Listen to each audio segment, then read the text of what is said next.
Create किए थे उसमें इमेज प्रोसेसिंग को स्टार्ट किया था। तो आज अपन इमेज प्रोसेसिंग को कंप्लीट ही कर लेते हैं, ठीक है? क्योंकि इमेजेस अगर हमने कंप्लीट कर लिया तो हमें वीडियो प्रोसेसिंग और इमेज प्रोसेसिंग दोनों ही कंप्लीट हो जाते हैं अपने, ठीक है? Videos are nothing but the collection of images जिसको हम एक पर्टिकुलर फ्रेम रेट पे 30 एफपीएस मतलब 30 फ्रेम पर सेकंड पे अगर हम रन करते हैं तो वीडियो बन जाते हैं। वो अलग-अलग कैटेगरी के वीडियोस होते हैं, एवीआई होते हैं, एमवीआई होते हैं, है ना? H640 होते हैं, ये अलग-अलग कैटेगरी के वीडियोस होते हैं, but videos are nothing but the collection of images, ठीक है? तो वीडियो 4 डायमेंशन होता है, इमेजेस 3 डायमेंशन होती है, ठीक है? और 2 डायमेंशनल अगर इमेज होगा तो वो ब्लैक एंड व्हाइट इमेज होगा। ठीक है, तो ये सब बातें तो मैं पहले ही बता चुका हूँ। अभी अपन इसको स्टार्ट करते हैं, इमेज प्रोसेसिंग को। ठीक है, पहली चीज़ तो ये है कि हमें इमेज प्रोसेसिंग क्यों पढ़ना है, ये हम ये समझें। आप लोगों ने मशीन देखी होगी, जैसे अभी कॉलेज में हम लोगों की अटेंडेंस भी रिकॉग्नाइज़ होती है, फेस को देख के ही अटेंडेंस लगती है ना? अब यहाँ पे एक ये होता है कि आप लोगों ने सभी ने देखी होगी मशीन, कि हम मशीन के सामने जाके खड़े होते हैं और फेस को देखता है और फेस के हिसाब से वो अटेंडेंस ले लेता है। अब इसमें हम लोग भी ये सोचते हैं कि यार किसी दिन हम नहीं जाएँ और हमारा फ्रेंड जाए और हमारा फ़ोटो दिखा दे, तो उसको देख के भी तो अटेंडेंस लग सकती है, बट ऐसा नहीं होता है ना? तो ये ऐसा इसलिए नहीं होता है क्योंकि वो केवल इमेज को रिकॉग्नाइज़ नहीं कर रहा है, वो इमेज को 3 डायमेंशन में रिकॉग्नाइज़ कर रहा है। उसमें जो कैमरा लगा होता है अटेंडेंस मशीन में, ठीक है? वो 3 डायमेंशन में मतलब 3D इमेज को वो रिकॉग्नाइज़ करता है, ठीक है? तब जाके वो क्या करता है हमारी अटेंडेंस को मतलब फिज़िकली अगर मैं नहीं हूँगा, तो वो मेरी अटेंडेंस को रिकॉर्ड ही नहीं कर पाएगा। मेरा फ़ोटो को वो तो 2 डायमेंशन होते हैं ना फ़ोटोज़, तो वो हम कोई फ़ोटो उसके सामने ले जाएँगे तो उसको उसके हिसाब से उसको रिकॉग्नाइज़ वो नहीं कर पाएगा, ठीक है? तो ये भी एक रिकॉग्निशन भी एक वो है मशीन है। कॉलेज में जो मशीन लगा हुआ अटेंडेंस वाला, वो मशीन लर्निंग वाला है, वो डीप लर्निंग वाला मशीन नहीं है। उसमें क्या हुआ था कि हम लोग जब जिसका भी अटेंडेंस में नाम रजिस्टर करना, उसके 10-10 फ़ोटो उस बंदे के 10-10 फ़ोटो वो खींचता है पहले, है ना? 10 अलग-अलग एंगल में, कभी हँसते हुए, कभी पीछे, आगे, ठीक है? अपने फेस को टिल्ट करके ऐसे मैंने 10 अलग-अलग फ़ोटो हर एक बंदे के वहाँ पे खींचे, ठीक है? मेरे सौरभ सर के, राहुल सर के, सबके 10-10 फ़ोटो वहाँ पे कैप्चर्ड है।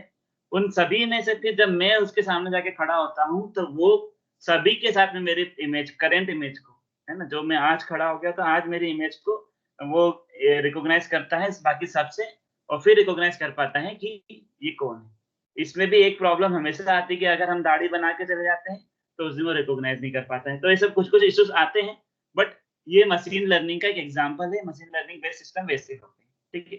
चलो लास्ट क्लास में मैंने बताया था आप लोगों को कि अगर आपको इमेज को प्रोसेस करना है या आपको कोई नॉर्मल प्रोग्रामिंग करनी है, तो आपको क्या बोलते हैं अपना कोलैब में ये कुछ डायरेक्टरीज़ हैं या कुछ लाइब्रेरीज़ है जिसको आपको क्या करना पड़ेगा, इंक्लूड करना पड़ेगा।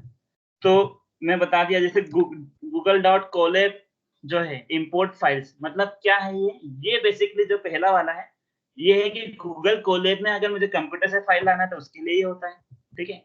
आईपाइथन इम्पोर्ट अगर मुझे कुछ डिस्प्ले करना है, डिस्प्ले कमांड रन करनी है, तो मुझे ये वाला जो लिखना पड़ेगा लाइन, ठीक है? इसमें मैं डिस्प्ले नाम के फंक्शन को क्या कर रहा हूँ, इम्पोर्ट कर रहा हूँ अपने कोलैब में, ठीक है? दूसरा कोलैब में फाइल्स को लाने के लिए ऊपर वाला सीवी2 इज़ वेरी इंपोर्टेंट। सीवी2 क्या करता है? अगर आपने सीवी2 किया मतलब इमेज प्रोसेसिंग से रिलेटेड कुछ भी फंक्शंस यूज़ करने हैं आपको, तो आपको कौन-सा लाइब्रेरी इंक्लूड करना पड़ेगा? सीवी2 जैसे नंपाई होता है ना? नंपाई किसके लिए होता है? मैट्रिक्स के लिए, ठीक है? तो अगर आपको मल्टी डायमेंशनल डाटा को या 2D मैट्रिक्स, 3D मैट्रिक्स को प्रोसेस करना है तो आप नंपाई यूज़ करते हैं। उसी तरीके से सीवी2 को इसलिए होता है इमेज के लिए, तो सीवी2 को इम्पोर्ट कर देंगे। फिर ये नंपाई को इम्पोर्ट कर लो, है ना? यूज़ हो ना हो हमें पता नहीं, आगे प्रोग्रामिंग करेंगे हो सकता है यूज़ हो जाए, ठीक है? तो नंपाई, मैटप्लॉटलिब अगर मुझे कोई प्लॉटिंग से रिलेटेड काम करना है तो मैं मैटप्लॉटलिब ले लूँगा, ठीक है? तो ये कुछ चीज़ें हैं, बस ये एक स्पेशल लाइन है जो गूगल कोलैब में डालनी पड़ती है क्योंकि गूगल कोलैब में cv.imshow फंक्शन रन नहीं करता। आप नॉर्मल कोई सा पाइथन यूज़ करोगे, है ना? जो आईडीई वाले पाइथन्स होते हैं जैसे एनाकोंडा हो गया या पाइचार्म हो गया, अगर आप उसको यूज़ करोगे तो आपको ये वाली लाइन लिखने की ज़रूरत नहीं है। ये केवल गूगल कोलैब में इमेजेस को शो करने के लिए cv2_imshow जो फंक्शन है, वो एक इसका पैच है जो यहाँ पे डाउनलोड करना पड़ता है, ठीक है? तो ये वाली स्पेशली लाइन ऐसी है जो आपको बाकी लैंग्वेजेस में मतलब बाकी इन्वायरमेंट्स में लिखने की जरूरत नहीं होगी, केवल कोलैब में ये लिखना पड़ता है। ठीक है, यहाँ पे cv dot imshow function use नहीं हो पाता। ठीक है, अदरवाइज सारे cv2 डॉट, जैसे कि यही फंक्शन देख लो cv2 डॉट imread, इससे इमेज रीड हो जाती है। ठीक? तो ये सब चलेंगे। चलो ओके, ये हो गया। तो सबसे पहला काम तो इसको रन कर दो। ठीक है, तो इससे सारी हमारी लाइब्रेरीज वगैरह सब इंक्लूड हो गई। अब आगे प्रोग्राम में इनसे लाइब्रेरी से रिलेटेड कोई भी इश्यूज नहीं आएंगे। ठीक है, इसके बाद में चलो इसको रन करता हूँ। ये क्या होता है ये मैं लास्ट टाइम बता दिया हूँ, इसलिए आप ज्यादा नहीं देखेंगे इस पे। ये क्या है बेसिकली, हमारे कंप्यूटर से गूगल कोलैब जो आपकी ड्राइव है गूगल की, उसमें डाटा लाता है। इसको बस चूज फाइल करता हूँ मैं, और यहाँ पे सपोज करो इमेज नंबर 1 को मैंने लोड कर लिया। ये इमेज नंबर 1 जो है वो क्या हो रही है, यहाँ पे प्रोसेस हो रही है। ठीक, अब अगर मुझे डिस्प्ले करना है, जैसे कि पुराने सारे जो है ना, इन सबको हटा देता हूँ, पुराने एग्जीक्यूशंस को डिलीट कर देता हूँ। Okay, if I want to I want to observe what was the image, है ना, अगर मुझे उस इमेज को देखना है, I want to see the image, तो मैं क्या करूंगा, डिस्प्ले डॉट इमेज, जिसकी विड्थ सपोज करो मैंने 200 रखी, मैं कितने बड़े साइज में उस इमेज को देखना चाहता हूँ, तो यहाँ पे बस डिस्प्ले डॉट इमेज करो और ये शो हो जाएगी। ये 1.jpg तभी शो होगा जब आप उसको अपलोड कर लोगे गूगल कोलैब इन्वायरमेंट में। अगर आप इसको अपलोड नहीं करोगे, आपके कंप्यूटर में 1.jpg था, तो वो यहाँ पे रीड नहीं होगा। वो यहाँ पे रीड और डिस्प्ले तभी होगा when this file was already in Google Colab. ठीक है, तो आप उसको गूगल कोलैब में लाना पड़ेगा। ठीक है, उसके बाद ही ये इमेज क्या होगी, रीड हो पाएगी। ठीक है, तो गूगल कोलैब में लाने के लिए ये कमांड है, गूगल कोलैब में ले आओ। उसके बाद डिस्प्ले किया मैंने। अब ये इमेज आप सभी ने देख ली होगी, ऑब्जर्व कर लो ढंग से कि वो किस टाइप का इमेज है ना, उसमें कहाँ पे कौन से कलर है। अब इसके बाद में हम क्या करते हैं कि मैंने एक इमेज को लोड किया, शो किया। नाउ व्हाट आई वांट, मैंने उस इमेज को के कुछ पार्ट्स को सपोज करो मैं इसको इसका ये जो जितने में ये एंजल है उतने उतने पार्ट को मैं क्या करना चाहता हूँ, सेपरेट करना चाहता हूँ। मुझे नहीं पता वो कहाँ से स्टार्ट हो रहा है, तो लेट्स हिट एंड ट्राई करते हैं अपन। तो मैंने उस इमेज को रीड किया ए वेरिएबल में। ठीक है, और इसका एक ए वेरिएबल में यहाँ से क्या क्या है, इमेज को रीड किया। ठीक है, तो ये 1.jpg में जो इमेज थी, वो पूरा की पूरा इमेज, फुल इमेज जो अपना फुल 3 डायमेंशन इमेज था, वो पूरा की पूरा किसमें आ गया, ए वेरिएबल में आ गया। अब ए वेरिएबल का अपन टाइप देखेंगे तो वो क्या है, numpy है ना, numpy nda अरे, मतलब मल्टी डायमेंशनल अरे है। ठीक है, क्योंकि ए क्या है, एक मल्टी डायमेंशनल अरे है, क्योंकि इमेज जब रीड होती है तो वो मल्टी डायमेंशनल अरे बन जाता है, जो numpy फंक्शन में रन कर पाएगा। इसका टाइप देखेंगे तो वो टाइप तो देख ले, सॉरी, इसका शेप देखेंगे तो ये जो ए है, ए डॉट शेप लिखूंगा। अगर मैं ए डॉट शेप लिखूंगा और ये कॉलन 2 मतलब उसकी किसी भी एक फ्रेम का मैं देखना चाहता हूँ, कॉलन 2 लिखो, तो क्या होगा, इसका अपने को रो और कॉलम मिल जाएगा, एच एंड डब्ल्यू। जैसे यहाँ पे मैं कॉलन 2 लिखा हुआ है तो कितना 960 1280। अगर कॉलन 1 लिखते तो क्या होता, एरर आ जाता। ठीक है, तो क्यों कॉलन 2 लिखा, क्योंकि ये 3 डायमेंशन का इमेज है। तो अगर 2 डायमेंशन का होता तो ये लाइन ही नहीं लिखना पड़ता। ये जब ये लाइन है ना, ब्रैकेट में कॉलन 2, ये लिखना ही नहीं पड़ता। ठीक है, अगर ब्लैक एंड व्हाइट इमेज होता, 2 डायमेंशन इमेज का मतलब होता है ब्लैक एंड व्हाइट इमेज। अगर ये ब्लैक एंड व्हाइट इमेज होता तो ये लाइन ही लिखने की जरूरत ही नहीं पड़ती, केवल लिखते अपन ए डॉट शेप। ठीक है, बट अगर हमने इसके पीछे ये लाइन लिखा है, मतलब 3 डायमेंशन इमेज था, उसका हाइट और विड्थ ये आउटपुट में दे देगा। हाइट और विड्थ इसने दे दिया और हमने उसको क्या कर दिया, प्रिंट कर दिया। ठीक है, अब इसका हाइट कितना है, 960, मतलब टोटल मिला के इसमें 960 रो है, और कॉलम कितने हैं इसमें, 1280 कॉलम है। अब मैं इसका सपोज करूं मुझे इतना पार्ट, ये जो इमेज का, इसको मैं एक बार थोड़ा और बड़े व्यू में कर देता हूँ। ठीक है, अगर मुझे ये इमेज का इतना पार्ट जिसमें ये एंजल है उतना पार्ट अलग करना है, तो मुझे समझ में आ रहा है कि भाई यहाँ से पहले से लेकर आखिरी तक 1280 क्या थे, कॉलम्स थे, और यहाँ से ऊपर से लेकर नीचे तक कितना था, 960 था। तो मैं ऊपर की कुछ लाइंस छोड़ देता हूँ 10-15, तो मैं इसको स्टार्ट करता हूँ 100 से और इसको 850 तक। तो रो कितने लिए मैंने, ये ए है, ये ए में पूरा है, 960 रो है और 1280 कॉलम से, मैंने उसमें से 100 रो से स्टार्ट किया, मतलब यहाँ ये जो ये फर्स्ट है, ये 960, तो अपन एक अप्रोक्सीमेट लेते हैं कि भाई 100 कहीं यहाँ पे होगा, ठीक है। तो 100 से स्टार्ट होगा और 850, मतलब ये 960 यहाँ पे, तो 850 इधर कहीं होगा, ठीक है। ये 850 ले लिया अपन ने, अभी एक इनिशियली कुछ लिया। अब कॉलम्स यहाँ से लेकर यहाँ तक 1280 है, तो इतने में मान लेता हूँ कि 400 हो गए होंगे, तो मैं 400 से स्टार्ट करता हूँ और इधर पीछे ये यहाँ तक 1280 है ना लास्ट तक, तो उसके कुछ आगे के सेगमेंट अलग कर देता हूँ, तो इसको मैं सपोज करो 900 तक कर देता हूँ, ओके। और फिर इसको मैं प्रिंट करता हूँ, इसको मैं पूरे को सेपरेट किया मैंने, देखो ये 100 से 850, 400 से 900, ये इसको पूरे को मैंने बी में लिया, बी का टाइप प्रिंट किया, बी को आई एम शो किया। अब बी का टाइप नहीं भी प्रिंट करेंगे तो चलेगा, ठीक है। और बी को मैंने प्रिंट किया, तो ये कुछ इस टाइप से अलग हुआ, मतलब यहाँ पे अगर अपन देखेंगे तो पीछे से कुछ ज्यादा ही कट हो गया, नीचे तो यहाँ पे लेग एलिमेंट सही आए हैं, ऊपर से थोड़ा सा कट है, ठीक है, और इस तरफ भी सही है। तो मैंने यहाँ पे ये 900 कुछ ज्यादा ही आ गया, यहाँ तक आ गया है ना, तो मैं इसको 1000 कर देता हूँ, ठीक है। और नीचे यहाँ पे ये 100 की जगह 80 कर देते हैं, और अब चेक करते हैं कि अब क्या हो रहा है। तो देखो ये मतलब उस पर्टिकुलर इमेज से आप किसी भी पार्ट को क्रॉप कर रहे हैं ना, इसको मैं 1100 कर देता हूँ, ठीक है। इसको अपन ये बी जो आया है, ठीक है, उसको अपन ने थोड़ा इस टाइप से देखा, तो देखो ये इतना पार्ट क्या हो गया, क्रॉप हो गया।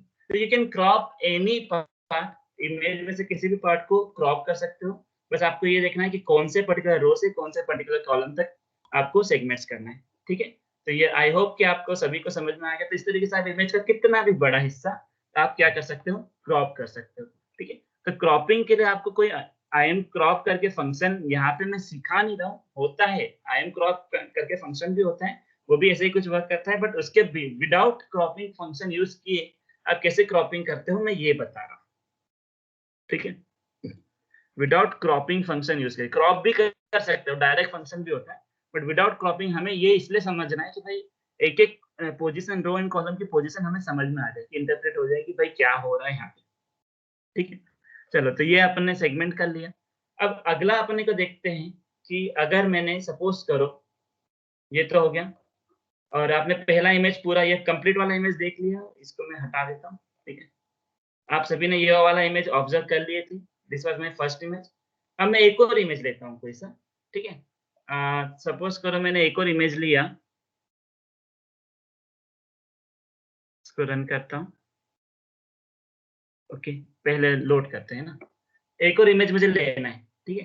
तो मैंने अपलोड किया, और पहला इमेज तो 1.jpg था, आप सपोज करो मैंने ये वाला इमेज लिया, है ना, ये 2.jpg, ठीक है। इसको, इस पर्टिकुलर इमेज को लेता हूँ मैं, तो 2.jpg यहाँ पे लोड हो रहा है, अभी ये 100% लोड हो गया 2.jpg, मतलब अब मेरे एनवायरनमेंट में 1.jpg भी है, 2.jpg भी है, ठीक है। तो 1.jpg इमेज अपन चेक कर दिए थे, ठीक है, और 2.jpg इमेज भी है हमारे पास में, ठीक है। अब मैंने क्या किया कि आपकी जो सेकेंड इमेज है उसको भी यहाँ पे क्या कर लिया, रीड कर लिया, जैसे cv2 I am read 1.jpg किसमें लिया है, ए में, और cv2 I am read 2.jpg उसको किसमें ले लिया मैंने, बी में ले लिया। देखो नाम याद रखना, अगर कैप्स में तो कैप्स में लिखना है, सिंगल कोट में। तो बी में हमारा सेकेंड इमेज है, ए में हमारा पहला इमेज है। What I want to add both the images, मैं इन दोनों इमेजेस को क्या करना चाहता हूँ, ऐड करना, ठीक है। सिंपल डायरेक्ट एडिशन करना चाहता हूँ मैं, ठीक है। तो मैं अभी ये सब हटा देता हूँ जो रिक्वायर्ड नहीं है, ठीक है। और हाँ, तो ऐड करने के पहले एक इशू ये है कि मुझे दोनों इमेजेस का साइज देखना है कि भाई किसका क्या साइज है, ठीक है।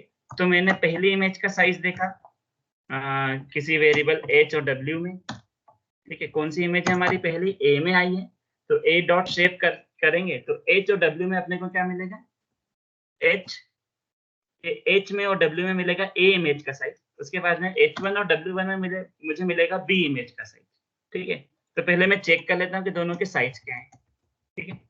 What I am doing, I am just checking the size of the images. I have both the images, मेरे पास में दोनों इमेजेस हैं, बट मैं उनका इमेजेस का साइज चेक करना चाह रहा हूँ, ठीक है। तो HW एंड H1W, ठीक है। तो यहाँ पे देखो पहला इमेज तो है 960 1280 का और दूसरा इमेज है 360 480 का। तो यहाँ पे इशू ये आ गया कि भाई पहला इमेज बड़ा है, दूसरा इमेज छोटा है। तो अगर मुझे दोनों इमेजेस को मिक्स करना है तो आई कैन नॉट, ठीक है। I can not simply mix the both the images because the images having different dimensions, ठीक है। तो first requirement, what is my first requirement, पहला रिक्वायरमेंट मेरा क्या होगा कि इमेजेस के जो साइज है वो बराबर करना है, ठीक है। मुझे इमेजेस का जो साइज है वो क्या करना पड़ेगा, इक्वल करना पड़ेगा। तो या तो मैं छोटे वाले इमेज को बड़ा इमेज कर दूं या बड़े वाले इमेज को छोटा कर दूं, मेरी मर्जी है, मैं किसी को भी कर देता हूँ। तो मैं क्या कर रहा हूँ, ये जो 960 1280 जो हमारा पहला वाला इमेज था, ठीक है। अच्छा, आपने सेकेंड वाला इमेज को देख ही लिया होगा ना। सेकेंड इमेज क्या था, मैं इसको शो भी कर देता हूँ, है ना। तो मैंने लिखा CV2 I am show और सेकेंड इमेज में किसमें, हमारा बी में, है ना। तो आपको याद रहना चाहिए कि भाई सेकेंड इमेज क्या है, ठीक है। तो ये मेरा सेकेंड इमेज है, okay. This is my second image and this is my first image. I have to both the images. Second image का साइज 360 480 है, पहले इमेज का 960 1280 है, ठीक है। इतना याद रखेंगे कि पहला इमेज का साइज बड़ा है, सेकेंड इमेज का साइज छोटा है। सेकेंड इमेज क्या है, फर्स्ट इमेज क्या है, हमने देख लिया। तो पहले हम क्या करते हैं कि सेकेंड इमेज जो है उतने बराबर फर्स्ट इमेज को कर देते हैं, मतलब फर्स्ट इमेज को छोटा कर देते हैं, ठीक है। तो मैंने क्या किया, सबसे पहले ये जो मेरा पहले एक सेकंड में, ये प्रोग्राम करने के पहले दोनों इमेजेस को एक साथ ही रख देना, ठीक है।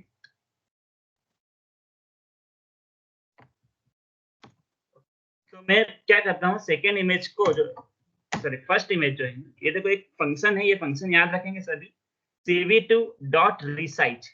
इससे क्या होता है, इमेजेस का साइज चेंज कर सकते हैं हम, ठीक है। कौन सी इमेज का साइज चेंज करने से सबसे पहले उसका नाम लिखो। तो सबसे पहले क्या आएगा, नेम ऑफ द वेरिएबल, जिस इमेज का आपको नाम चेंज करना है। तो मुझे A was my first image, ठीक है। B was my second image. तो मैं पहली इमेज जो ए में है उसको रखूंगा यहाँ पे ए।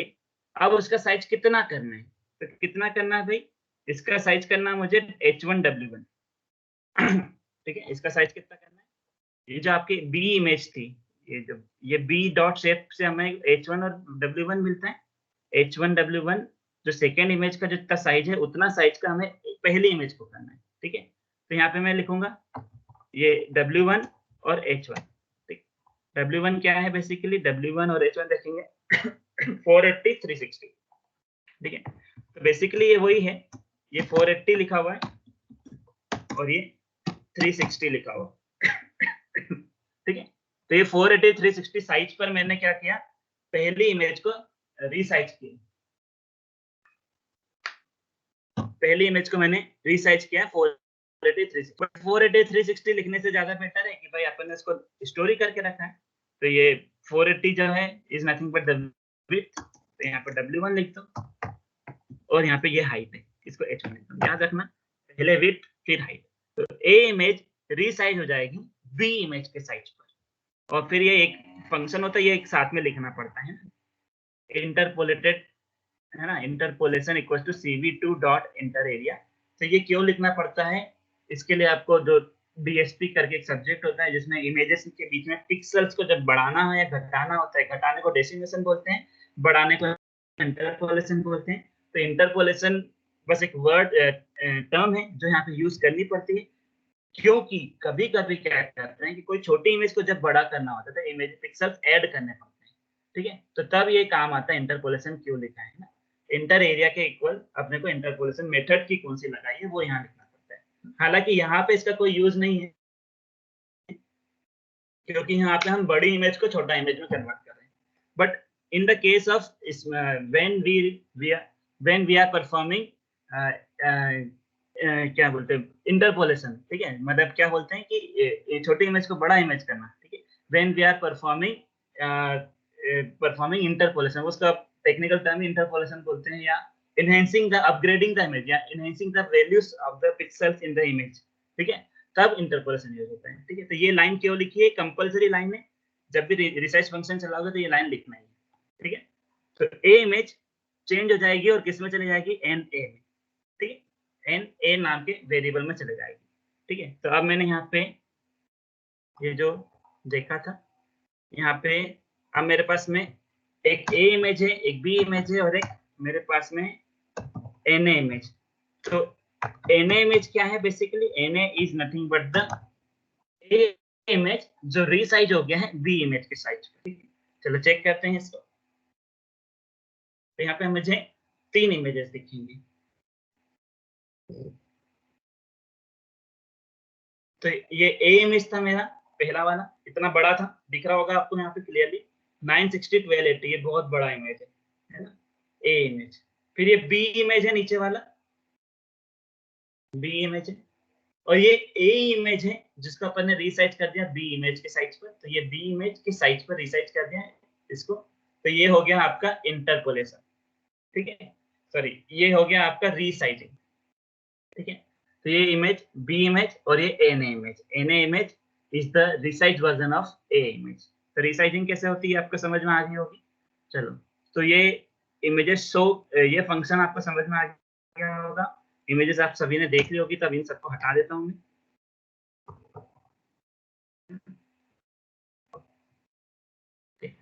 अब मैं क्या करता हूँ,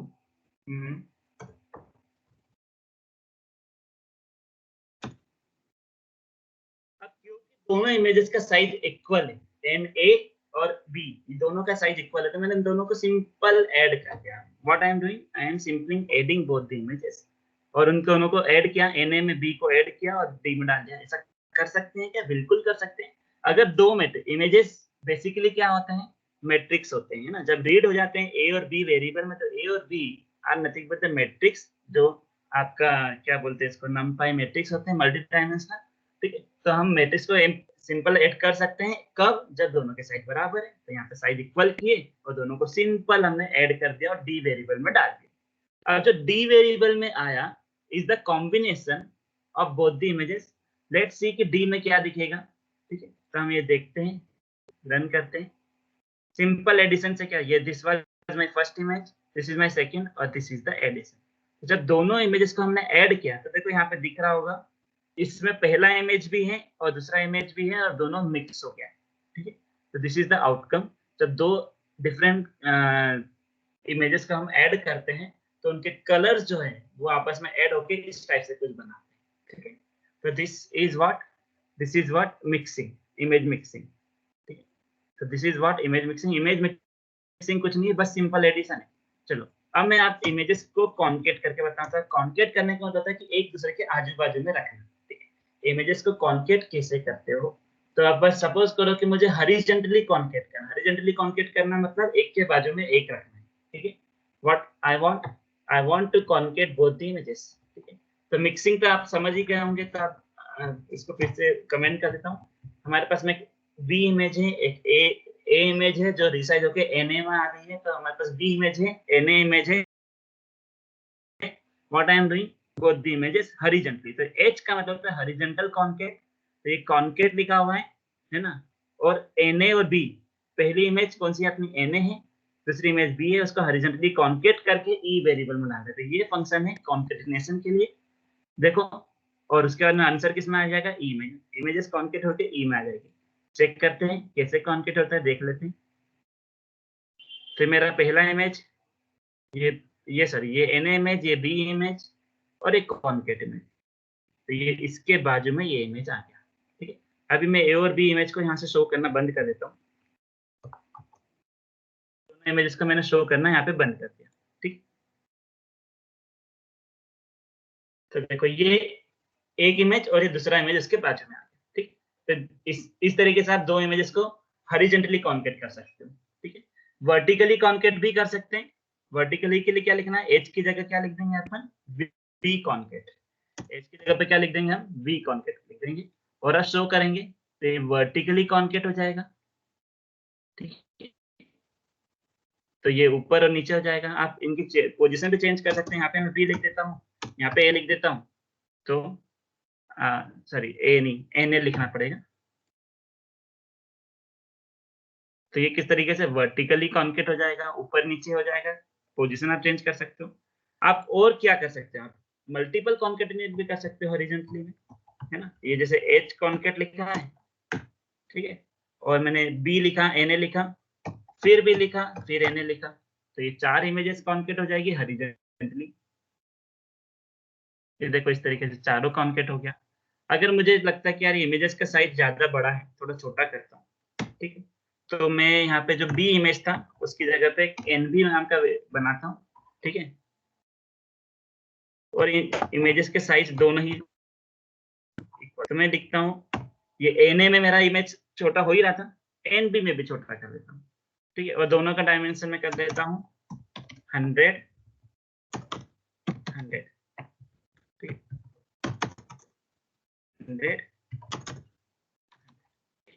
तो Na और NB आपके दो इमेजेस होंगे जिनका साइज भी बिल्कुल एग्जैक्ट इक्वल तो पहले भी था, बट अभी मैंने छोटा कर दिया, थोड़ा देखने के हिसाब से और बेटर देखने के हिसाब से और छोटा कर दिया, ठीक है। ओके, हमारा NB और Na है ना। ओके, तो यहाँ पे A की जगह क्या लिखना था, B। तो ये स्मॉलर वे में अपन देख रहे हैं। अब मुझे करना है कि भाई मल्टीपल इमेजेस को मिक्स करने का है, तो मल्टीपल इमेजेस को मिक्स कर लो।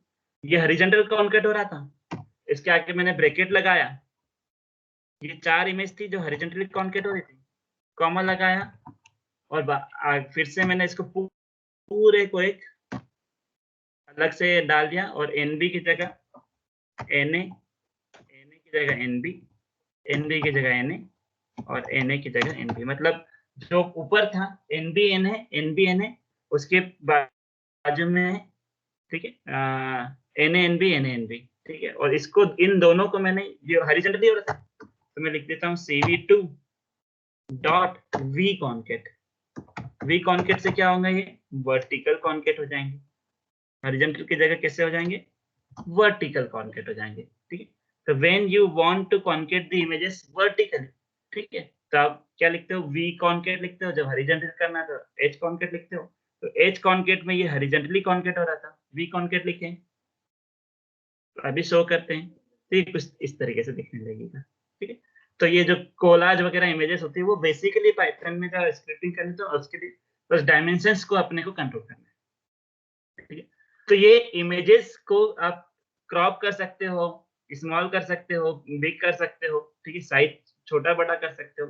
अब ये जैसे मेरा ई इमेज आया है, ठीक है, वो इतना बड़ा है, ठीक है, इस ई, ये ई अपने आप में एक इमेज है, ठीक है, ये ई अपने आप में एक इमेज है।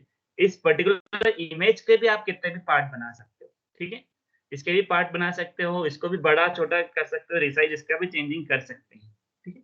तो ये आपका हो गया, आपका जो बेसिक फंडा था कि इमेजेस को कैसे क्रॉप करना है, रिसाइज करना है, तो ये हमने यहाँ पर समझ लिया। अब एक और फंडा है कि इमेजेस जो है वो एक्चुअली होती क्या है, मतलब कैसे बनते हैं कलर्स, ठीक है। तो ये कलर इमेजेस कैसे आती हैं अपन उसको समझते हैं, क्योंकि इसका भी कॉन्सेप्ट आपको आगे समझ में आना चाहिए कि इमेज में कलर आते कैसे हैं, ठीक है। तो उसके लिए मैं यहाँ पे बताता हूँ, जो इमेज होती है बेसिकली,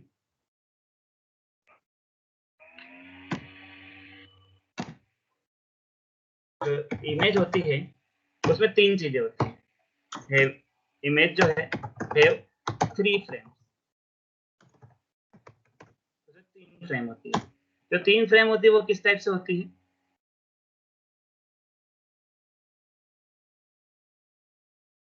ये जो 3 फ्रेम होती है वो इस टाइप से कुछ होती है, जो एक दूसरे के ऊपर ओवरलैप्ड होती है, ठीक है। ये 3 फ्रेम होती है जो एक दूसरे के ऊपर, तो सबसे आगे वाला एक फ्रेम दिख रहा होगा, उसके पीछे एक फ्रेम, उसके पीछे एक फ्रेम। तो जो सबसे आगे वाला फ्रेम है, जो सबसे आगे वाला फ्रेम है हमारे पास में, ये वाले की बात करें, ठीक है, ये होता है आपका रेड। उसके बाद वाले की अगर हम बात करें, इसके बाद वाला जो फ्रेम है वो होता है ग्रीन, और उसके भी बाद वाला जो फ्रेम है, ये वाले की अगर हम बात करें कि ये क्या होता है, तो ये होता है भाई आपका ब्लू। तो हमारे पास में 3 अलग अलग टाइप के फ्रेम्स होते हैं, ठीक है, रेड, ग्रीन और ब्लू। तो ये जो ब्लू है वो सबसे पीछे वाला जो फ्रेम होता है, दैट इज ब्लू। सबसे पीछे वाला जो होता है वो क्या होता है, ब्लू होता है, ठीक है। उसके बीच वाला जो फ्रेम होता है वो कौन सा होता है, ग्रीन होता है, ठीक है। उसके बीच वाला जो फ्रेम होता है वो क्या होता है, ग्रीन होता है। और सबसे आगे वाला जो फ्रेम होता है वो कौन सा होता है, रेड होता है। तो तीनों फ्रेम एक दूसरे के ऊपर क्या होते हैं, ओवरलैप होते हैं। उस तरीके से आपका इमेज बनता है, आरजीबी इमेज बोलते हैं इसको। क्या बोलते हैं, आरजीबी। आरजीबी एक फॉर्मेट है, ऐसे कई सारे अलग अलग फॉर्मेट भी होते हैं, बट मैं सबसे पहले सबसे सिंपल फॉर्मेट समझते हैं अपन, आरजी। तो सबसे पहले रेड, उसके पीछे ग्रीन, उसके पीछे ब्लू। एआई में हमें इमेजेस को प्रोसेस करना सीखना है, तो इमेजेस की फ्रेमिंग, इमेजेस का पिक्सल, ये सब समझ में आना चाहिए, ठीक है। तो रेड ग्रीन ब्लू से मिलके बनता है आपका इमेज, ठीक है, जो तीनों एक दूसरे के ऊपर क्या होते हैं, ओवरलैप होते हैं। रेड अपने आप में एक 2 डायमेंशनल मैट्रिक्स है, ग्रीन अपने आप में एक मैट्रिक्स है, और ब्लू भी अपने आप में मैट्रिक्स है। तो हमारे पास 3 अलग अलग मैट्रिक्स हैं जो 2 डायमेंशन के, वो एक दूसरे के ऊपर ओवरलैप है, ठीक है। इससे कलर आता है। अब कलर जो है, ये रेड जो है ना, इसमें कुछ रो है, कुछ कॉलम है, इसमें कुछ रो है और कुछ कॉलम है। बहुत सारे रो और कॉलम्स होते हैं। एक सेकेंड मैं बता रहा हूँ। इसमें बहुत सारे रो एंड कॉलम हो सकते हैं, ठीक है। तो ये जो रेड वाले की बात कर रहे थे, इसके बहुत सारे रो एंड कॉलम होते हैं इसमें। इनमें से इन सब की वैल्यू जो होती है वो 0 से लेकर 255 तक, इससे लेकर हो सकती है, या तो 0 होगी या 255, 0 होगी या 1 होगी या 2 होगी, अप टू मैक्सिमम कितनी हो सकती है, 255 हो सकती है एक फ्रेम में वैल्यू। उसी तरीके से का जो ग्रीन है उसमें भी 0 से लेकर 255, ब्लू में भी 0 से लेकर 255, है ना। ये जो होता है पिक्सल वैल्यू होती है, इसी को हम बोलते हैं पिक्सल वैल्यू। ओके, तो हमें समझ में आ गया कि भाई पिक्सल वैल्यू क्या होता है ना। पिक्सल वैल्यू क्या होता है, फ्रेम में एक पर्टिकुलर पोजीशन पे, है ना, एक पर्टिकुलर पोजीशन पर जो वैल्यू होती है, that is the intensity of pixel, ठीक है। तो 0 हो सकती है, 1 हो सकती है, 2 हो सकती है, 3 हो सकती है, कोई और 255 तक हो सकती है, ठीक है। अब अगर कोई रेड फ्रेम में, ठीक है, ये रेड फ्रेम का पहला रो का पहला कॉलम की वैल्यू, सपोज करो ये पहला रो और पहला कॉलम की वैल्यू अपनी है 255, ठीक है। उसी के पीछे अपना जो ग्रीन फ्रेम है ना, जो ग्रीन वाला फ्रेम है अपना है, एक सेकेंड, यहाँ पे एक ग्रीन फ्रेम है, यहाँ पे जो वैल्यू है वो सपोज करो 0 है, वहां पे जो वैल्यू है वो क्या है, 0। ये मेरा ग्रीन वाला फ्रेम है, ठीक है, और इसमें जो वैल्यू है वो क्या है, 0 है सपोज करो।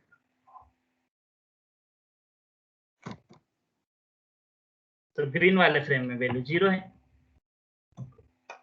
और सिमिलरली पहली पोजीशन पे जो ब्लू वाला फ्रेम है, पहली पोजीशन में जो ब्लू वाला फ्रेम है उस पे वैल्यू क्या थी, 0। तो हमने देखा कि भाई रेड ग्रीन और ब्लू तीनों एक दूसरे के ऊपर ओवरलैप है, बट रेड की जो वैल्यू है वो मैक्सिमम फुल इंटेंसिटी 100%, 255, जहां सबसे ज्यादा 255 होता है, बट उसी पोजीशन पर ग्रीन 0 था और ब्लू 0 था। तो वो पर्टिकुलर पोजीशन, ठीक है, पहली रो का पहला कॉलम, मतलब आपकी इमेज का सबसे अपर कॉर्नर, ठीक है, अपर लेफ्ट कॉर्नर, इमेज का upper left corner is your 0 row 0 column, है ना, फर्स्ट रो फर्स्ट कॉलम, ठीक है, अपर लेफ्ट कॉर्नर। वहां पे रेड 255 था, तो ये जो पर्टिकुलर पोजीशन है यहाँ पे कलर कौन सा बनेगा, रेड बनेगा। कौन सा कलर बनेगा, रेड, और वो भी फुल इंटेंसिटी का रेड, क्योंकि ग्रीन है नहीं, ब्लू है नहीं। बट सपोज करो कि रेड की वैल्यू यहाँ पे हो जाती 0 और ग्रीन की वैल्यू हो जाती 255। ग्रीन की वैल्यू अगर पहली पोजीशन पे 255 हो जाती है ना, तो ये जो पर्टिकुलर पोजीशन है वहां पे कलर आ जाता है फुल इंटेंसिटी का ग्रीन। और अगर ऐसा होता कि ग्रीन भी 0 है और ब्लू की वैल्यू 100 होती, तो अभी कौन सा कलर आता, अभी कलर तो आता ब्लू, बट लेस इंटेंसिटी का। मतलब ब्लू की जो इंटेंसिटी होती है वो कितनी होती, 100 इंटेंसिटी, मतलब या 120 ले लेते हैं, आधी इंटेंसिटी का। जो फुल है, फुल की आधी इंटेंसिटी, कम कलर वाला ब्लू आ जाता है। अगर 255 होता है तो भी ब्लू ही आएगा, बट ज्यादा इंटेंसिटी का आएगा। अगर यहाँ पे 255 होता तो ये ब्लू फ्रेम का है, कलर ब्लू ही आता, बट हाई इंटेंसिटी का आता। बट अगर ऐसा हुआ कि भाई ग्रीन है और ब्लू है और दोनों फुल इंटेंसिटी के हैं, तो फुल इंटेंसिटी का ग्रीन और ब्लू का मिक्स जो कि येलो होता है, यहाँ पे येलो कलर आ जाएगा फुल इंटेंसिटी का। और अगर सपोज करके ग्रीन होता 100, तो यहाँ पे एक मिक्स कलर आता जो ग्रीन और ब्लू का मिक्स होता है, बट उसमें ग्रीन कम होता है, ब्लू ज्यादा होता है। ठीक है, तो इस तरीके से इमेज के पिक्सल्स में वैल्यूज आती है। इस तरीके से इमेज के पिक्सल्स में कलर आते हैं, सारे कलर इस तरीके से बनते हैं। ठीक है, अब कोई पूछेगा कि भाई ऐसे हम बोलते हैं ना टीवी में कितने कलर होंगे। ठीक है, तो आप एचडी टीवी और ये, तो जब सबसे पहले आपने टीवी आती थी, यहाँ पे जो पिक्सल है मैंने बताया था 0 से लेकर 255 हो सकते हैं, मतलब कितने बिट का है, 8 बिट का है ना।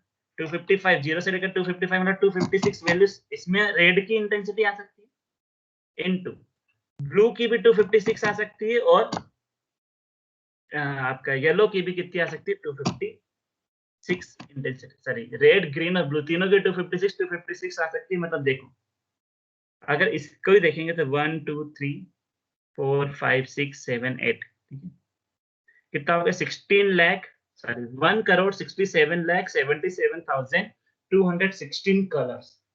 इतने पॉसिबल कलर्स बन सकते हैं। तो आप बोलते हैं ना कि हमारे एक टीवी है जिसमें 10 लाख कलर हैं या 20 लाख कलर हैं, तो वो कलर कैसे बनते हैं, वो ऐसे बनते हैं, है ना। हम लोग तो बस 7 ही कलर जानते हैं, बट इतने कलर क्या है, colours are nothing but the values. ठीक है, मतलब ये जो 100 है, ये 100 है, ये 255 है, इसकी जगह ये 100 की जगह अगर ये 101 हो जाएगा तो ये दूसरा कलर कहलाने लगेगा, क्योंकि इसमें ग्रीन की इंटेंसिटी माइनर सी बढ़ गई है पहले के कम। ठीक है, और यहाँ पे सपोज करो इसी कंडीशन में मैंने यहाँ पे 2 लिख दिया तो ये एक नया कलर है, 3 लिख दिया तो ये नया कलर है। तो this is how the colours are making. ठीक है, they are making the colours. ठीक, तो ये कुछ इमेज का बेसिक कॉन्सेप्ट था जो हमें समझ में आया कि इमेज में कलर कैसे आते हैं। अब हम देखते हैं कि भाई इमेजेस के कलर्स जो है उसको अपन मैट इसमें मैटप्लॉटलिब या सब क्या बोलते हैं इसको, अपना पाइथन से हम कैसे बनाएंगे। ठीक है, तो चलो पाइथन में अपन कलर्स बनाते हैं। तो ये बस इतना सा प्रोग्राम आप देख लेते हैं आज के लिए, है ना। तो मैंने एक यहाँ पे लिया x, एक वेरिएबल है, np डॉट जीरोस, मतलब अपने numpy का एक फंक्शन था अपना जीरोस फंक्शन, 0,0 मतलब जीरो वैल्यू क्या, मेरे पास में एक मैट्रिक्स आएगा जिसमें 100 रो है, 100 कॉलम है, और सबकी वैल्यू क्या है, 0। 0 मतलब फुल्ली ब्लैक, याद रखेंगे। 0 अगर है तो फुल ब्लैक है, और 255 है तो फुल व्हाइट है। ठीक है, but black and white image की बात कर रहा हूँ। 0 है तो ब्लैक, 255 है तो व्हाइट, 100 है तो ब्लैक और व्हाइट का मिक्स है जिसमें ब्लैक ज्यादा है, 50 है तो ब्लैक और ज्यादा है, व्हाइट कम है। अगर 200 है तो व्हाइट ज्यादा है, ब्लैक कम है, क्योंकि 255 के जितना क्लोज होंगे व्हाइट उतना बढ़ता जाएगा, जितना 0 के क्लोज होंगे उतना ब्लैक बढ़ता जाएगा। तो मिक्सचर, ठीक है। तो बीच का जो कलर होता है 0 और 255 के बीच का, उसको हम बोलते हैं ग्रे कलर। ठीक है, ग्रे इमेजेस उसी को बोलते हैं जिसमें 0 से लेकर 255 तक की वैल्यू हो सकती है, ब्लैक एंड व्हाइट जो होता है उसको ये बोलते हैं। चलो, तो ये मैंने एक वेरिएबल लिया x, जिसमें सारी की सारी वैल्यू 100 है, और सॉरी हाँ, सारी की सारी वैल्यू 0 है, और वैल्यूज कितनी, 100 रो 100 कॉलम। उसी तरीके से मैंने वंस लेंगे तो इसमें 100 रो 100 कॉलम की वैल्यूज कितनी हो जाएगी, 1 हो जाएगी। मतलब मेरे पास एक मैट्रिक्स बनेगा जिसमें 100 रो होंगे, 100 कॉलम होंगे, और सबकी वैल्यू हो जाएगी 1, क्योंकि np डॉट वन से क्या बनता है, वंस का मैट्रिक्स बनता है। नंपाई है, नंपाई का फंक्शन लगाया अपन ने वंस, तो इसमें 100 रो 100 कॉलम के वंस आ जाएंगे। बट मैंने ये जो वंस है उसको किससे मल्टीप्लाई कर दिया, 255 से। तो 100 रो 100 कॉलम में जहां जहां 1 था उन सब में 255 से मल्टीप्लाई हो गया, मतलब सबके सब क्या हो गए, 255 हो गए। All values will be 255। ठीक है, तो यहाँ पे ध्यान ये रखेंगे कि ये क्या लिखा है मैंने पीछे, ये np डॉट यू इंट 8, ये बहुत इंपॉर्टेंट है कि ये x और y जो है ना, ये इसमें वेरिएबल्स तो ले रहा हूँ जिसमें 100 रो 100 कॉलम्स हैं, x में सारे के सारे 0 हैं, y में सारे के सारे 255 है। But np dot U int 8 लिखने से होता क्या है, इससे ये जो वैल्यूज हैं वो एज अ पिक्सल बन जाती है, क्योंकि पिक्सल होता है 8 बिट का और अनसाइंड होता है, तो ये अनसाइंड इंटीजर बन जाएंगे, है ना। तो ये सारे के सारे अनसाइंड इंटीजर हैं जो 8 बिट के हैं। ठीक है, क्योंकि मुझे ये एक्स और वाई से वैल्यूज नहीं लेना था, मुझे एज ए पिक्सल लेना था। तो एज अ पिक्सल अगर आपको कोई वैल्यू लेनी है, या if you want to convert any value in a pixel, तो आपको उसके आगे क्या लिखना पड़ेगा, np.uint8। ठीक है, तो ये वैल्यूज कंसिडर होंगी एज अ पिक्सल। ठीक, अब मैंने क्या किया, we concat x y x, पहले x लिया, फिर y लिया, फिर x लिया, और इन सबको क्या कर लिया, वर्टिकली कॉन्केट कर लिया z1 में। ठीक है, तो x मैंने बताया है पूरे के पूरे 0 है, मतलब क्या बनेगा, ये पूरी की तरीके से ब्लैक कलर बनेगा। y क्या है पूरा की पूरा, ये y पूरा की पूरा 255 है, तो ये क्या बनेगा बेसिकली, ये बनेगा आपका 1, सॉरी ये बनेंगे व्हाइट कलर। ठीक है, y की सारी वैल्यू, we have all the values in the y are 255, तो ये बनेगा व्हाइट कलर। तो हमारे पास में एक ब्लैक, फिर व्हाइट, फिर ब्लैक। उसी तरीके से Z2 में व्हाइट ब्लैक व्हाइट, है ना। तो इस तरीके से कुछ पैटर्न्स बनेंगे। तो हम पहले Z1 और Z2 को ही देख लेते हैं। ठीक है, तो मैं इसको कमेंट कर देता हूँ और आई एम शो Z1 लिखता हूँ, इसको भी कमेंट कर देते हैं।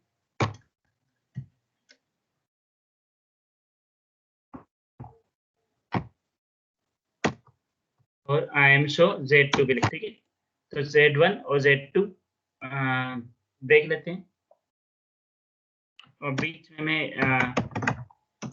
स्पेस डाल देता हूँ, प्रिंट।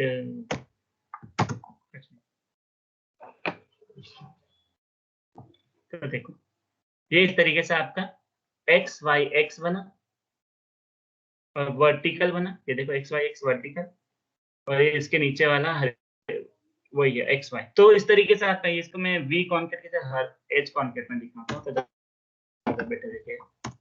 एज कॉन्केट में हॉरिजॉन्टली कॉन्केट, तो ये दिख रहा होगा आपको, ब्लैक व्हाइट ब्लैक, और फिर ये क्या है, व्हाइट ब्लैक व्हाइट ब्लैक। ठीक है, ये इस तरीके से आप वैल्यूज को देख सकोगे। ठीक, अब मैंने क्या किया, ये अपने दोनों वर्टिकल कॉन्केट, अच्छा ये समझ में नहीं आया, फिर से बता देता हूँ। ये जो आपका एक्स है बेटा, वो क्या है, 100 रो और 100 कॉलम के जीरो से। ठीक है, तो ये जो ब्लैक ब्लैक है ना, इसमें ये बेसिकली क्या है, जीरो है। मतलब आप वैल्यू को एज अ इमेज जब देखोगे तो वो क्या दिखेगा। अगर मैं जीरो को एज अ इमेज देखना चाहूंगा, एक सिंगल जीरो को देखूंगा तो बहुत छोटा दिखेगा, देख नहीं पाऊंगा मैं, यहाँ पे बहुत छोटा सा बनेगा। ठीक है, तो मैंने क्या किया, 100 एक मैट्रिक्स है जिसके 100 रो है, 100 कॉलम है, और सबके सब जीरो है। तो वो मैट्रिक्स दिखता कैसे, केवल उस मैट्रिक्स को ही देखूंगा, मतलब ये सब हटा देता हूँ, इन सबको कमेंट कर देते हैं। ठीक है, ये सब कमेंट कर दिया अपन ने, और केवल मैं इस एक्स को देखूंगा। मैंने क्या किया, ये सब हटा देता हूँ, यहाँ पे लिखा आई एम अंडरस्कोर इमशो, और इसमें मैं केवल इस x को देखूंगा। तो देखो क्या दिखेगा, ये x जो है ना, इसमें सबके सब जीरो है, all values are zero. 100 row 100 column का एक मैट्रिक्स है x, जिसकी सारी की सारी वैल्यू क्या है, जीरो है। इसको मैं देखता हूँ, तो देखो ये ब्लैक ब्लैक सा कुछ प्रिंट हो गया। अब चलो, मैं x को नहीं देखता, मैं y को देखता हूँ। ये y है जिसमें 100 रो है, 100 कॉलम है, और सारी की सारी वैल्यू पहले 1 थी। ये np.1 100 रो 100 कॉलम का एक मैट्रिक्स बनता है, और उसकी सारी की सारी वैल्यू 1 होती है। वंस लिखा हुआ ना, तो सारी की सारी वैल्यू 1 होती है, बट मैंने उसमें मल्टीप्लाई कर दिया 255। तो अगर 1 में 255 को मल्टीप्लाई कर देंगे तो वो 255 बन जाएगा। मतलब इसमें सारी की सारी वैल्यू कितनी हो जाएगी, जो 1 थी वो सारी की सारी वैल्यू बन जाएगी 255। मतलब y एक वेरिएबल है जिसके 100 रो है, 100 कॉलम है ना। y एक मैट्रिक्स है जिसमें 100 रो है, 100 कॉलम है, और सबके सब 255। अब मैं y को देखता हूँ, y कैसे दिखेगा, आई एम शो y, है ना, y को देखते हैं। तो ये y दिख रहा है यहाँ पे, मतलब क्योंकि ये बैकग्राउंड भी व्हाइट है और ये भी व्हाइट है, तो ये व्हाइट समझ में नहीं आ रहा है। तो y is a white, complete pure white. तो इसके व्हाइट की इंटेंसिटी कम करके बताते हैं। 255 की जगह सपोज कर मैं लिख दिया 128, तो 0 मतलब ब्लैक होता है, 255 मतलब व्हाइट होता है, तो 128 क्या होगा? मतलब अब जो व्हाइट है वो एक मैट्रिक्स है जिसकी सारी वैल्यू क्या है? 128 है। तब इसको देखते हैं कि कुछ-कुछ दिखेगा। तो ये मिक्सचर है, दिस इज़ अ मिक्सचर। इसमें 50% व्हाइट है, 50% ब्लैक है। अब देखो ये 128 की जगह पे मैं और छोटी वैल्यू लेता हूँ, 50 लेता हूँ। 50 इज मोर क्लोज टू 0, 0 के ज्यादा पास है, 255 से ज्यादा दूर है। तो अगर कोई वैल्यू 255 है तो व्हाइट के पास है, 255 के क्लोज है तो व्हाइट होगा।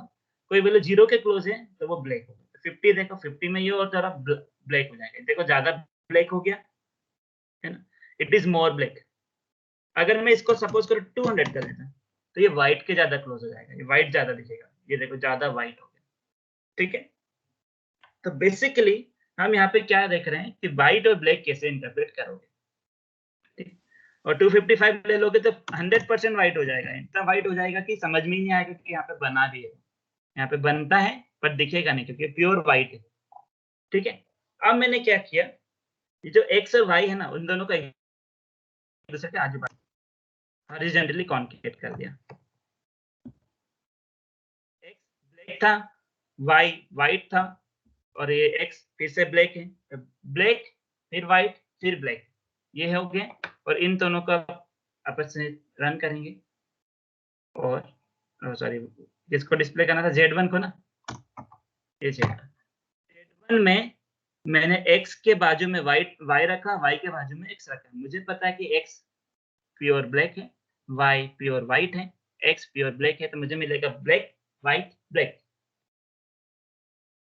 ब्लैक व्हाइट ब्लैक, ठीक है। ये मिल गया मुझे। अब सपोज करो मैं एक और मैट्रिक्स बनाता हूँ इधर, नाम है Z2, और इसमें y x y मतलब व्हाइट फिर ब्लैक फिर व्हाइट, और मैं इसको शो करता हूँ। देखो ये व्हाइट ब्लैक व्हाइट, इसके बाजू में व्हाइट आया है। अब सपोज करो मुझे चेस बोर्ड बनाना है। क्या बनाना? Chess board. चेस बोर्ड आप सभी ने देखा होगा, 8 कॉलम्स होते हैं। तो मैं यहाँ पे ब्लैक लिया, फिर व्हाइट लिया, फिर ब्लैक। एक्स ब्लैक है, व्हाइट है, ब्लैक है, फिर वाई ले लेता हूँ, फिर एक्स ले लेता हूँ, फिर वाई ले लेता हूँ, फिर एक्स ले लेता हूँ, फिर वाई ले लेता हूँ। कितने हो गए? 1 2 3 4 5 6 7 8 हो गए ये 8। फिर y x y x y x y x और वाई एक्स एंड वाई, ठीक है। और शुरुआत एक ही से हेलो, होनी चाहिए ना? नहीं नहीं नहीं, अभी मैं एक लाइन नहीं बता रहा हूँ ना, एक ही लाइन देख। चलो पहली लाइन देखते हैं। ये Z1 है, ठीक है। इसमें क्या आएगा? Black white black white black white black white, इधर कहीं पे व्हाइट है। अब मेरे को इसके नीचे भी तो लाना है, ये तो एक ही लाइन बनी ना। अब मैंने Z2 एक लाइन बनाया जो कैसे होगी? ब्लैक, सॉरी Z2 का दिखाना था, सॉरी Z2। Z2 क्या है? White black white black white black white, y y x y x y x,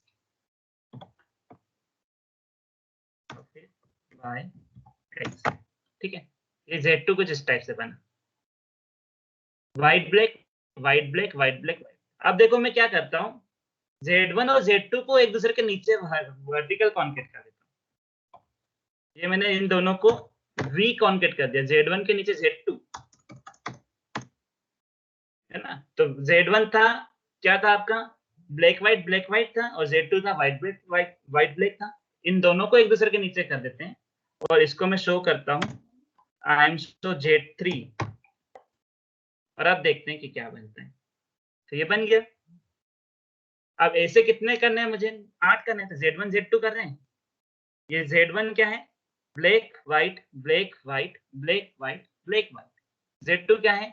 white black white black white black and white black. अब मैं इसे मल्टीपल लगा देता हूँ। Z1 Z2 था, Z1 Z2 और लगा देता हूँ, 8 बार कर देते हैं। और अब Z3 को देखते हैं। तो ये बन गया आपका चेस बोर्ड, ऐसे ही दिखता है ना। तो ये आपका चेस बोर्ड बन गया। 1 2 3 4 5 6 7 8, पूरा 8x8 का चेस बोर्ड आपका कंप्लीट बन गया। तो इस तरीके से आप कलर मतलब किस तरीके से आप क्या कर सकते हो, ब्लैक एंड व्हाइट आपका कलर्स बना सकते हो। कलर्स आप सपोज करो, देखो मुझे ये व्हाइट थोड़ा अच्छा नहीं लग रहा मेरे को यार, ये व्हाइट किससे बना था, अल्टीमेटली अपना वाई से बना था। तो ये मैं इसको कुछ कर देता हूँ 150। तो ये कुछ इस टाइप से बन जाएगा, वो दिखने लगेगा थोड़ा विजिबल, है ना। या 150 नहीं, थोड़ा ज्यादा ब्लैक हो गया, 200 कर देते हैं, ठीक। तो ये थोड़ा समहाउ बेटर दिख रहा है, ठीक।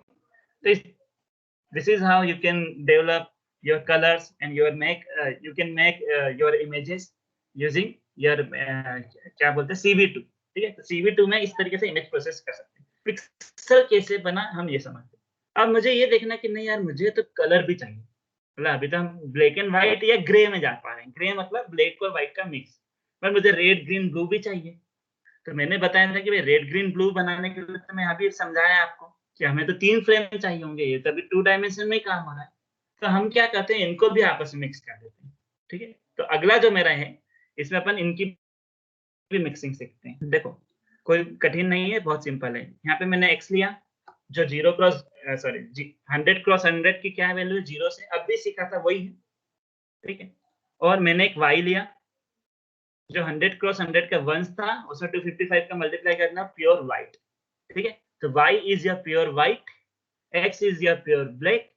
x में 100 रो 100 कॉलम के 0 से, y में 100 रो 100 कॉलम्स के 255 है। अब मैं क्या करता हूँ, इनको फ्रेमिंग करता हूँ, एक दूसरे के ऊपर फ्रेम करता हूँ। मुझे सपोज करो रेड कलर चाहिए, pure red, what I want red. तो रेड कलर के लिए मुझे क्या चाहिए, आगे वाली फ्रेम में पूरी वैल्यू 255 कर दूंगा, आगे वाली फ्रेम की सारी वैल्यू क्या कर दूंगा, 255 कर दूंगा। ऑल वैल्यूज तो यहाँ पे 255 कर देता हूँ, ठीक है। और पीछे वाले सबकी वैल्यू क्या कर देते हैं, 0 कर देते हैं, ठीक। तो ग्रीन को भी 0 कर देते हैं, ब्लू को भी 0 कर देते हैं, और आगे पूरा 255 कर देंगे। तो ये क्या बन जाएगा, रेड कलर, है ना। तो बस हमें पता है कि भाई y जो है वो मेरा 255 का मैट्रिक्स है, और x जो है मेरा 0 का मैट्रिक्स है। तो मैं क्या करता हूँ, यहाँ पे मर्ज CV2 मर्ज करके फंक्शन होता है, क्या है इसका नाम, CV2 मर्ज। तो CV2 मर्ज जो है, इसमें मैं क्या करता हूँ, CV2 मर्ज में मैंने क्या किया,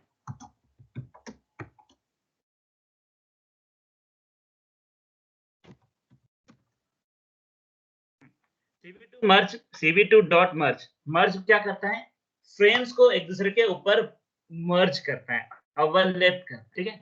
y मेरा अपने आप में 2 डायमेंशन मैट्रिक्स था, 255 वैल्यू वाला 100x100 का। x मेरा अपने आप में एक मैट्रिक्स था 2 डायमेंशन का, जिसमें सारी वैल्यूज 0 थी 100x100 में, ठीक है।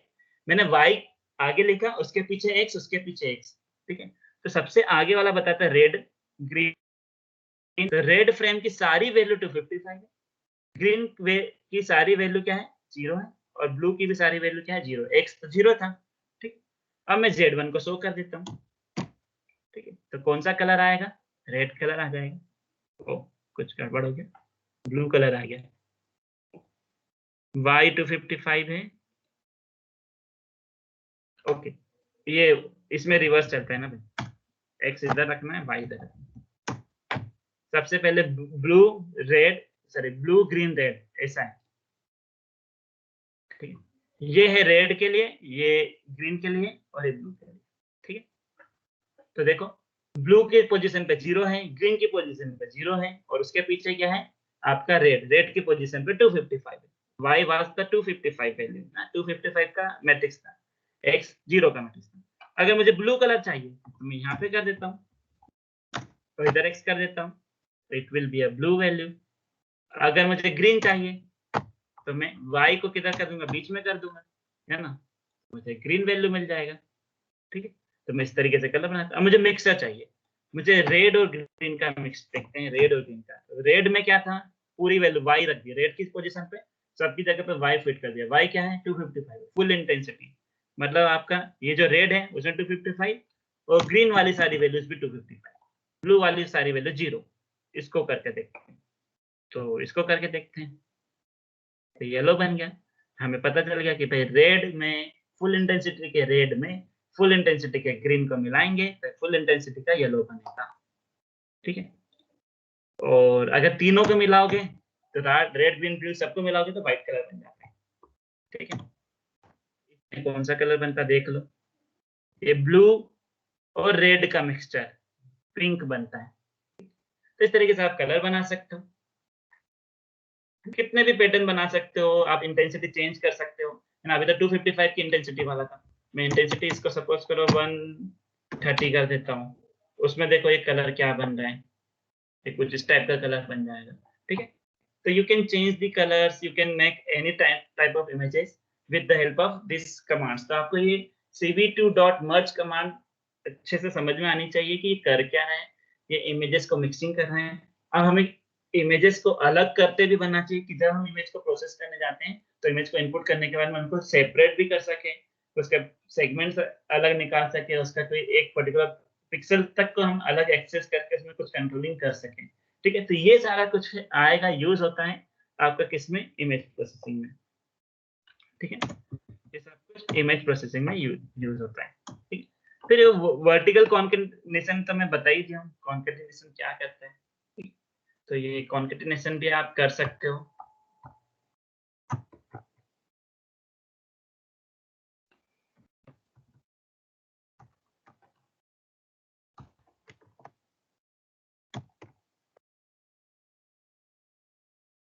ठीक है, तो you can make the different images with the different colours, okay. तो अब एक और चीज रह गई है कि आप लोगों ने अभी तक देखा है कि भाई इमेज को शो करने के लिए अपन CV2 का यूज करते हैं, जो अच्छा CV2 से परफेक्ट जो कलर होना चाहिए ना, वो एग्जैक्टली उसी कलर में वैल्यूज आएंगी, CV2 ही यूज करना है।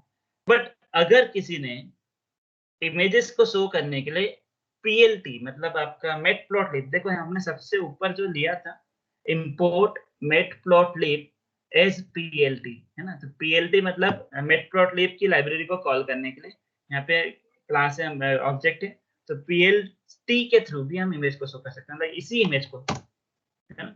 इसको मैं लिख देता हूँ PLT.im शो, और किसको शो करता हूँ मैं, इस Z4 को,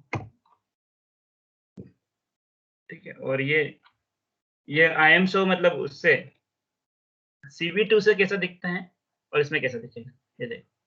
तो अगर आप CV2 से देखोगे तो वो केवल इमेज दिखेगी, बट PLT में देखोगे तो वो एक आपको पूरा एक्सिस के साथ में बना के देगा, और उसमें कलर भी कुछ चेंजेस कर देगा, है ना। और ये कलर ऑटो लेता है अपने हिसाब से, उसका कुछ अलग ही एक कलर का फॉर्मेट है। इसकी फॉर्मेटिंग कैसे करते हैं वो अपन पढ़ सकते हैं, बट जरूरत नहीं है।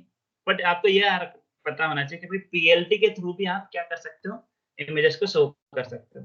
जैसे कि यही वाला जो चेस बोर्ड है, जो ब्लैक एंड व्हाइट था अपना, इसको मैं PLT से शो करता हूँ, ठीक है। तो ये चेस बोर्ड था, आपने उसमें तो देख ही लिया था, है ना।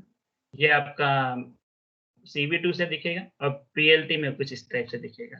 तो प्लॉट भी कर सकते हो किसी भी इमेज को, तो इमेज की जब प्लॉटिंग करते हैं तो कलर वो ऑटोमेटिक ले लेगा उसके इनबिल्ट कलर फॉर्मेटिंग के हिसाब से, ठीक है। तो you can see the images using PLT also, sorry, Matplotlib also, okay? Matplotlib का भी यूज करके आप इमेजेस को देख सकते हो। आज जैसे इसी इमेज को देखते हैं,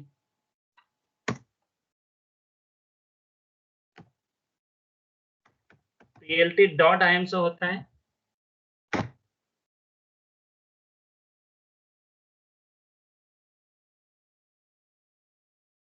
तो ये इस तरीके से। अब IM शो में करोगे, प्लॉट करोगे तो कुछ इस तरीके से, उसका कलर वो फॉर्मेट अलग होता है, ठीक है। चलो, तो ये इमेज प्रोसेसिंग का मैंने कुछ बेसिक्स बता दिया आप लोगों को आज के लिए, ठीक। नेक्स्ट क्लास में हम इमेजेस को क्लासिफाई करना सीखेंगे ऑन द मैटलैब सॉफ्टवेयर, मतलब नेक्स्ट मतलब कल की क्लास में, क्योंकि क्लासिफिकेशन जो है मशीन लर्निंग का फर्स्ट स्टेप वहीं से स्टार्ट होगा। कौन कौन सी मेथड्स यूज होती है मशीन लर्निंग की वो भी हम देख लेंगे, और किस तरीके से क्लासिफिकेशन करते हैं वो हम देख लेंगे। मतलब मैं बताया था ना कि इमेजेस को देख के ऑब्जेक्ट्स को क्लासिफाई करने वाला एक ऐप भी बताया था। तो वो कैसे होता है उसका हम प्रोग्राम देखेंगे कल की क्लास में। ओके, मैं अटेंडेंस ले रहा हूँ, तब तक मीनवाइल किसी को अगर कुछ पूछना है तो पूछ लेगा।